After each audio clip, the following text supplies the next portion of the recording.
Okay, so finally, we have a very brief segment on fractals in art and mathematics. So we talked about perspective and golden ratio last time.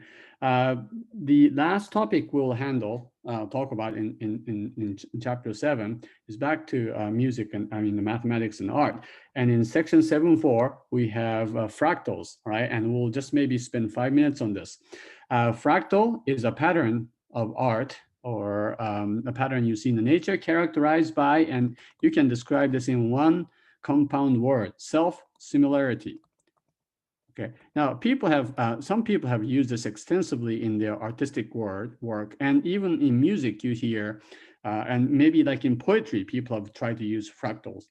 And the idea is that you see the self similarity, you'll see the similar patterns as you zoom in or as you zoom out. Okay. And hopefully, I'll show you a picture or two of this. But as you zoom in, you see the same pattern over and over again, repeatedly, right? We'll show you some pictures in the PowerPoint, but and you'll see this in nature, in art, and in music. And the whole idea is this, and this is what you'll have to do for your homework. You'll be given an initiator and a generator, initiator and a generator, and you repeat that. Okay, so the other word that you should do is you should know in relation to fractals is this word iteration. Okay, iterations. You keep doing the same thing over and over so that each part will look like the whole. Okay, now what does it mean?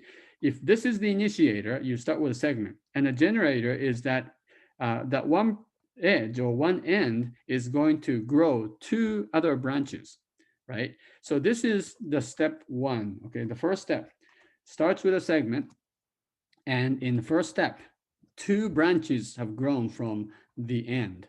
What's going to happen in the next one? What do you think? Right? You see these two loose ends, right? Now, from each of these two ends, the same thing happened between the initiator and the generator. What happened between the initiator and the generator?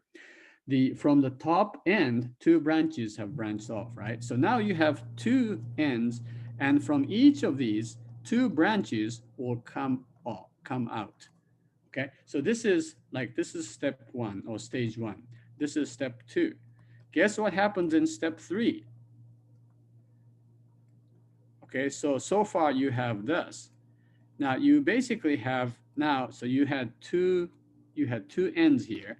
Now you have four ends, and from each of these four ends grow two more branches.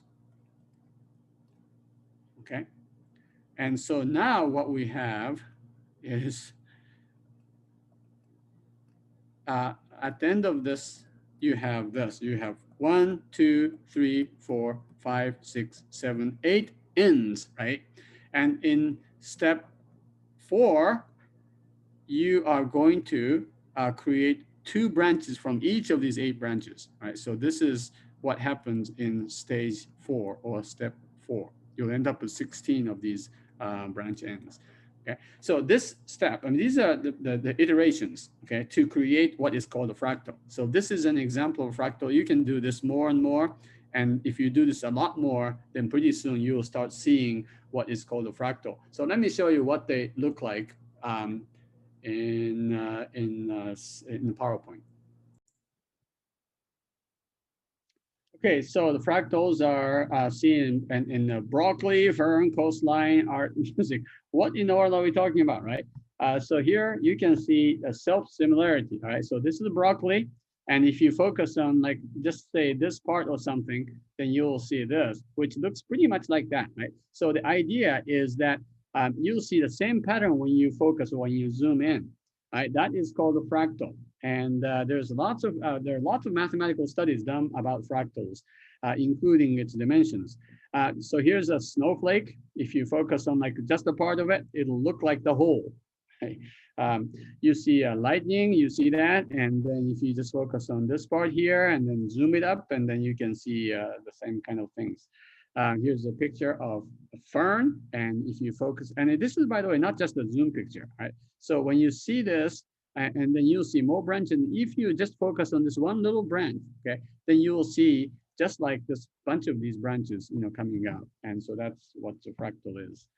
All right, so you may have seen this. This is a pretty well-known application of fractals in art, art of Hokusai from Japan. And so you see this part here, you can basically see this, right? And then if you see just one of these waves, then you see things splitting apart. And if you see just a tiny part of it, it's also splitting apart. So this will be an example of a fractal.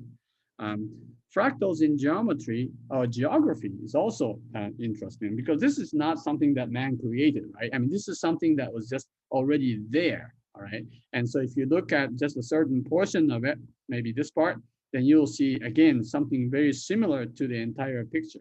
And so you can see fractals in geometry, in nature as well. Now, the idea of iteration comes in here. Do you notice what happens here? So here we had, so let me just highlight this. This is the beginning, right? And then you basically you have, you make the right corner a black square, right? Now, once you do this, you'll see 3 white squares, and you can apply the same method again. Take this corner, and this corner, and make it black. And then you'll have this picture, right? Now you have 1, 2, 3, 4, 5, 6, 7, 8, 9 white squares. Do the same thing. Take a little corner from each of these squares and make them black, and then you have this picture. And you do that again and again and again and again and again. Pretty soon you have a iterated fractal. And that looks sort of fascinating, right? From the standpoint of design, maybe architecture, interior decorating, and people have used this kind of thing, repeatedly in decorating and designing and so on. Here's an example. Here's the initial, and then this is the initiator, and this is a generator. What is happening here? You basically take the middle part of the triangle and make that into a white triangle. Now you have 3 black triangles. Do the same thing, and you get this. And step 3, you have this. And pretty soon you have a very interesting triangle-like structure. All right. Here's another. Well, let's see. Yeah, let's see what we can do here. That's what we were seeing here. So initiator and a generator. So here's what I was doing. And then if you keep doing this, you will have this, and you'll end up with a tree. This is not really final because there is no final shape, right? Because you can keep doing this over and over again. But this, you can create a tree called a fractal tree based on that kind of a system. But not only do you see that in, again, human design, but this is a more sophisticated example that people have drawn. But this is not just man-made, because in the world of mathematics, we have sets called Mandelbrot set and Julia fractal sets and so on. And these are not just somebody's creation. They're trying to solve certain complex number equations, and they have color-coded the certain points having certain properties under iterated functions, and then they have come up with this picture, all right?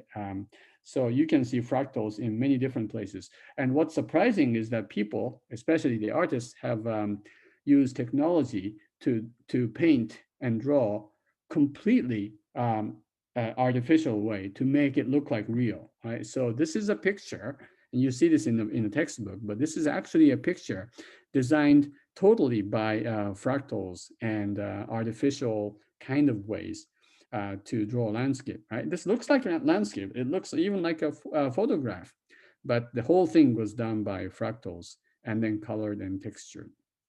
So things like that happen in humanities, right? People have used mathematics and mathematical techniques to create pieces of music, pieces of art, apply them in music and art and so on. So I think this is pretty interesting. Okay, so that brings us to the end of chapter 7. So the only chapter left for us to do is chapter 8, which is mathematics and politics. All right. So after fine arts comes politics. I'm not sure why. All right. So until then, I hope you have a great week. Take care and see you.